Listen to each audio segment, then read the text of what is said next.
blurt it out before I think twice about what I'm going to say. Rose, we need to get out of here. This place is cursed. Rose cast a nervous glance at the people in the room. Most are still engaged in a conversation with their peers, but those curious enough to turn their heads in our group's direction have been giving her trademark saleswoman smile. This music is still so loud, even though we have it on, like, the lowest setting it can possibly be.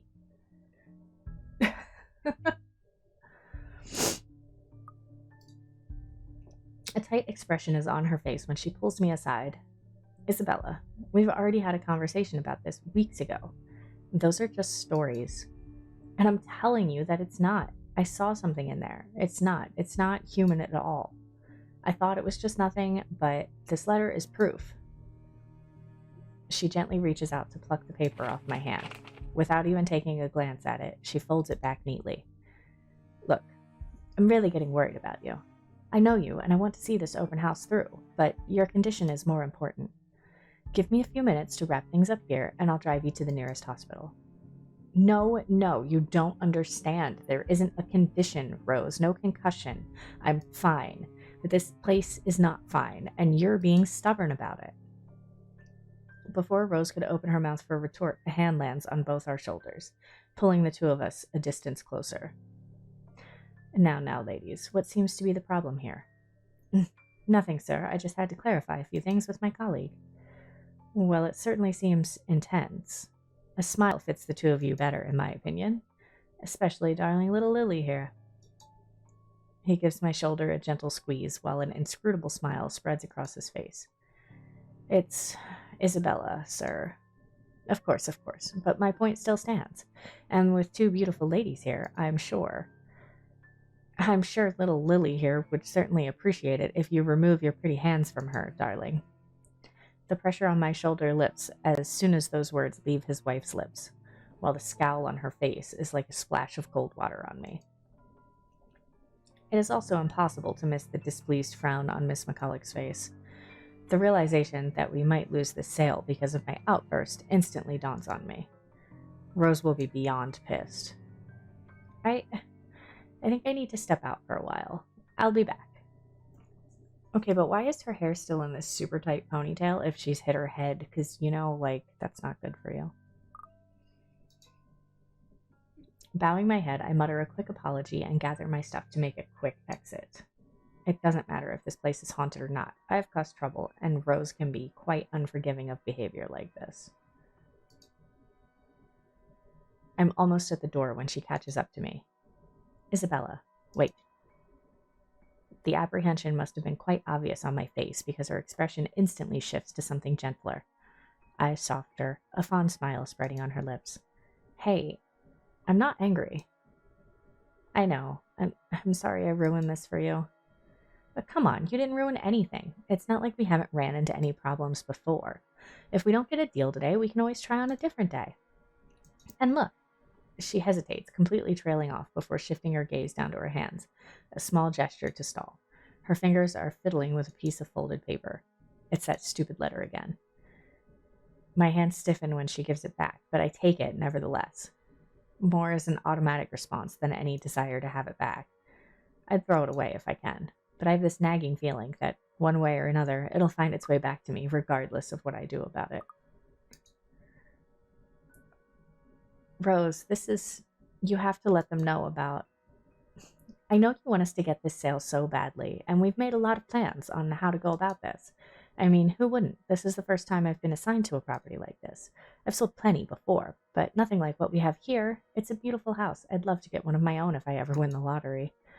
But I think, look, here's the thing, Isabella. If we're gonna do this, work on something, I don't know, this big, I need you in top shape. And the way you are now, my mind stops. Wait, no, I can still work. I just need to get myself together. That's what you said earlier. I let it go because I thought, hey, it's your own body and you should know more than anyone how you feel. But after this, I really think you should take a break. You're kicking me out? No, I'm not. Look, all I'm asking is for you to take a seat somewhere I can see you and let me handle this for now. You're clearly not yourself. And I honestly could use some time not worrying when you'll fall over. The day's not even over and I'm already feeling the stress. Please, humor me just this once. She clasps her hand together in front of her eyes, pleading for understanding. And I do understand, to some extent. That doesn't mean I feel any less awful. Whether at myself, at the unlucky turn the situation has taken, or for her, I don't really know. I promise I'll give you a full report of what happens after. I'll even let you take the lead tomorrow. Fine, okay, I'll step aside for now. You're upset. A little bit, yeah, obviously. If it's any consolation, I won't tell the boss about today. You know how he is. Please don't. I don't want a repeat of the lecture I got during my first assignment. He called me a noob, and I don't even know what that means. At the memory, we both burst into helpless giggles, earning us strange looks from the guests milling about the door. Talking and laughing like this, it's easy to forget any mishaps that happened. Little things you learn to appreciate, I guess. So, are we good? I'm still not okay with it, but Rose has a point. It's better for me to step out of this one for now. I won't be able to help you anyway if I keep getting distracted like this. Maybe I'll just take a walk outside or something while I wait for you to wrap things up. Please, just stay put. I insist. I'm not an invalid, Rose. You clearly have not seen how you looked earlier. It's not that bad. The color hasn't even returned to your cheeks yet. Just stay here, all right? Don't even think of going anywhere. Let me finish what I'm doing here, and I'll take you back to Luxburn myself to have that minor bump checked. Or at least wait for me to call someone who'll fetch you. She's gone before I can voice one word of complaint. Left with nothing else to do, I find myself drifting back to the foyer. A few visitors linger in the area, some merely enjoying the afternoon sunlight streaming through the stained glass windows. Others can be seen admiring the priceless antiques decorating the room. One group of elderlies, gathered some ways across from me, is occupied in a friendly banter about which one would cost more to buy. A little argument here, an occasional laughter and teasing there. I smile to myself. The conversation reminds me of what I've been missing these past few months. Rose is probably right. I do need a break. Maybe this afternoon's hangout will help. Speaking of, I should call Ash. Welcome back, Glow Gang. This is our continuation of The Letter, a YouTube exclusive game you will only find right here on this channel. So far, we are in Ermengarde Mansion. We're playing as Isabella, who is a real estate agent. Her and her partner Rose are to be selling this house. When Isabella got to the house, Rose was missing, and she went to the attic to look for her and found not only a creepy ghost, but a chain letter. And then she fell down the stairs and hit her head. So the open house is going. Isabella's acting a little weird because she has hit her head, and now she has decided to call her friends to discuss a movie they were planning on going to see, or something like that. I don't know, I just spilled coffee all over myself. So, how's your day going? I think probably better than Isabella's. Alright, let's dive back in. We are calling Ash.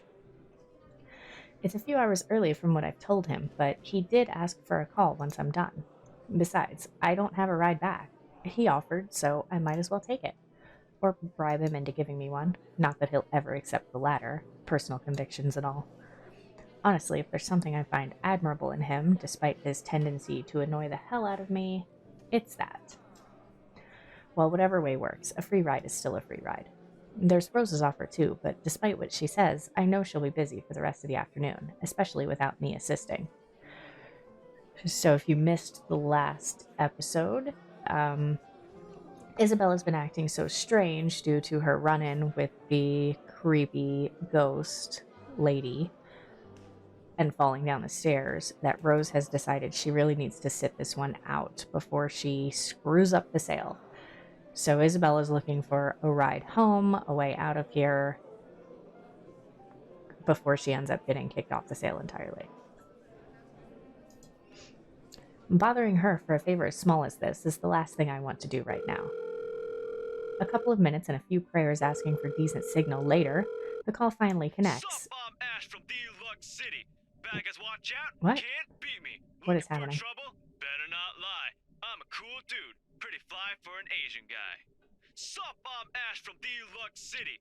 Baggers, watch out. Can't beat me. What is Looking for happening? trouble? Better not lie. I'm a cool dude. Pretty fly for an Asian guy. Sup, I'm Ash from Deluxe City. I think Baggers, it's watch just out. gonna keep Can't beat me. repeating. Looking for trouble? Better not lie. Oh, I'm okay, a cool okay. dude. Pretty fly for an Asian What? guy. How Sup, loud I'm is Ash this from thing Deluxe even? City. Baggers, A watch sharp out. ringing fills Can't the beat me. entire hall, Looking for disrupting the trouble? pleasant Better quiet that not is lie. settled. I'm a Soon cool enough, heads dude. begin to Pretty turn in fly search for of an the Asian source, guy. mine included. Sup, I'm Ash from Deluxe My City. eyes dart Baggers, around the watch small out. crowd Can't before beat me. zeroing in on a Looking lone for figure trouble? crouched Better behind the not same lie. group of old I'm a people cool checking out dude. the Pretty decor of a fly moment for an ago. Asian guy.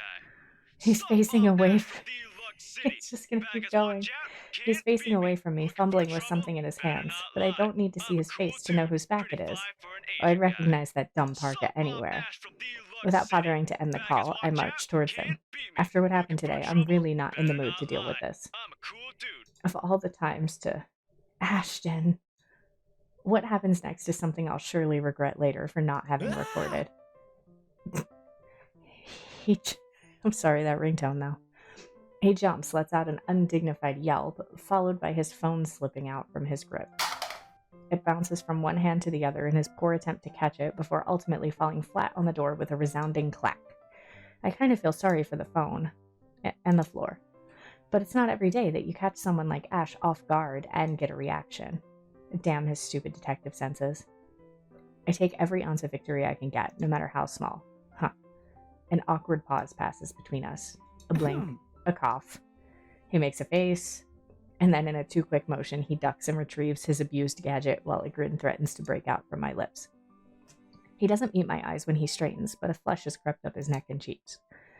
In another universe, where we haven't known each other for 5 years and suffering through his teasing isn't a day-to-day occurrence, chances are I'd find that adorable.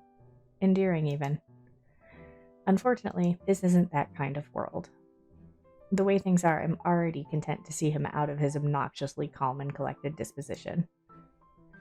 Hello to you too, scary cat. I could stand to be greeted like a normal person, you know. What? And miss that look on your face? No way. Oh man, I should have taken a picture. I'm so honored you find this funny. Is that how you treat your guests? I think I need to talk to your supervisor. Talk to yourself. You aren't even a guest here. What are you doing here in the first place? For a moment, he looks like a cat that swallowed the canary. Suddenly checking every nook and cranny in his phone for any damage or scratches seems to be a more interesting activity than explaining himself. Ash. I could be looking to buy a house. A mansion. Yeah, why not? Did you see the view outside? It doesn't look haunted to me at all. He's messing with me. I am not in the mood. What are you doing here? He chances a glimpse at some point behind me. The parlor? Curious, I follow his gaze, but before I can figure out what's caught his attention, he places a hand on my shoulder and turns me back to face him. I just finished working on something, so I drop by. I still don't see how his work has anything to do with why he's here. At my confused look, he drops the hand resting on my arm, like he's touched something particularly hot, and casually rubs the back of his neck. And I said I'll see if I can pick you up. Turns out I can. Free time and all. So, here I am. I figured you'd still be busy, so I roamed around for a while. Oh, you should have mentioned that sooner. I was about to throw you out. Throw me? Hey, I was given a pamphlet. I think that makes me a legitimate client. We have mandatory sign-in sheets for clients. I did not see your name on it. And you can't just roam around because it says open house. Normal people actually follow an etiquette here. Right, okay. I think I'll just go ahead and... No, wait, I wasn't really going to throw you out. Rose said... Never mind, I was just about to leave anyway. Wait, what, now? Something must have shown in my face because he pauses and gives me a long, hard stare. Sometimes I forget how easy reading people is for Ash, given how often he looks as if everything around him is a chore. I avoid his eyes, hoping he'll drop the subject and won't ask any more questions. The last thing I want is to tell him what happened, especially the part about the letter. In fact, he's the last person on Earth I'll ever think about telling it to, if I can help it. Sure, he's dependable. God knows how many times he's helped me, even without me asking for it. But stuff like ghosts and the supernatural? He'll never believe those even exist if he hears it from a friend. Except unless it's Becca. On a good day, the most harmless thing he'll do is give you an explanation for why those things have no chance of ever being real. At worst, he's insufferable. He'll poke fun at you every single chance he gets. Ashhole. What did I ever do to him? He never does that to Becca or Zach. I can already imagine how things will go down the moment I spill a word of what I saw. Nope, over my dead body. Before it catches his attention, I shove the letter deep into my bag. What's wrong? Nothing. Let's just go. Doesn't look like a nothing to me. Well, we still have Zach's movie night, remember? It's still early, and didn't you say your shift would end at 5 or 6? What about... Hey, wait up. Thank you so much for watching. If you could poke those like and subscribe buttons, that would be super groovy because it helps me to be able to continue making and improving my content, and also acts as an offering to the algorithm gods.